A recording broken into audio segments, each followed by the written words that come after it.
As my knowledge of science grew, 25 years ago, in basically a flash, I came to the conclusion that the universe is so perfectly made and everything so perfectly matches together that there must be God and only one God. So I accepted there is God, but I was not looking for a religion. I thought all religions are wrong. Christians say this is one. The Jews said Jews are chosen people, and if you're not Jew, you're not chosen. And about Islam, I only had negative information. So how does one distinguish with all the different ways of life, calling to people, telling them that they're the only way? How do we distinguish what's the right way with all this confusion? First of all, let's get this straight. It has to be really easy to tell if Islam is a true religion or a fake religion. And it has to be real easy to see which religion on earth is the one from Allah and which is the one from men, from devils, from con men, what have you. It can't be that the one true religion from Allah, that's generally from God, is going to look exactly and not discernible from the one that's from devils, one that's written by men or made up by men or altered by men, and I can't tell which is the one authored by Allah and which is the one authored by people. It can't be. Then he finished the sentence. He said, I'll go to your faith. It's better than my faith, but you'll need proof.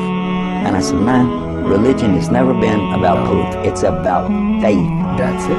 That's what religion is. He said, in Islam, we have both. We have proof and faith. We have both. We have proof and faith. We have both. We have proof and faith. So different people from different religions used to knock on my door. And once the discussions got down to evidence, they had no answers. And that wasn't going to fly with me. And then I discovered Islam. And shortly after, I became Muslim. 1,400 years ago, when the world was immersed in darkness, the Quran was revealed, which brought light to a beleaguered world.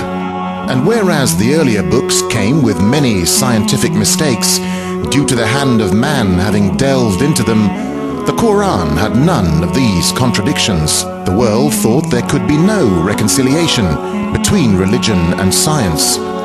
But the Quran mentioned many scientific facts in great detail, like how a human being developed in the mother's womb.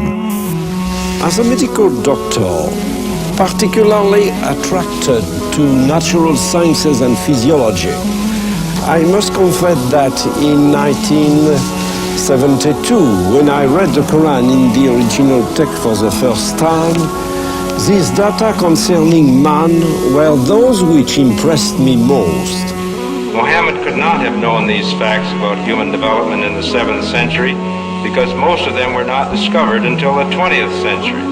Muslims and others are justified in concluding that these facts could only have been revealed to Muhammad by the one who knows all about us, not only about how we developed, but how we live and function. And described other scientific facts which amaze the world's renowned scientists.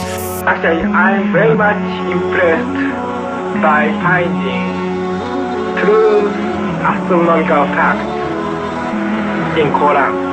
Thinking of many of these questions and thinking where Muhammad came from, he was after all a Bedouin. I think it is almost impossible that he could have known about things like the common origin of the universe, because scientists have only found out within the last few years, with very complicated and advanced technological methods, that this is the case. Let me go straight to the second argument, which is about the miraculous nature of the Quran. The Quran being a signpost to the transcendent. What I mean by this is that the Quran can only be best explained by the fact that it is a divine book. And I'm going to use the inimitability of the Quran for this.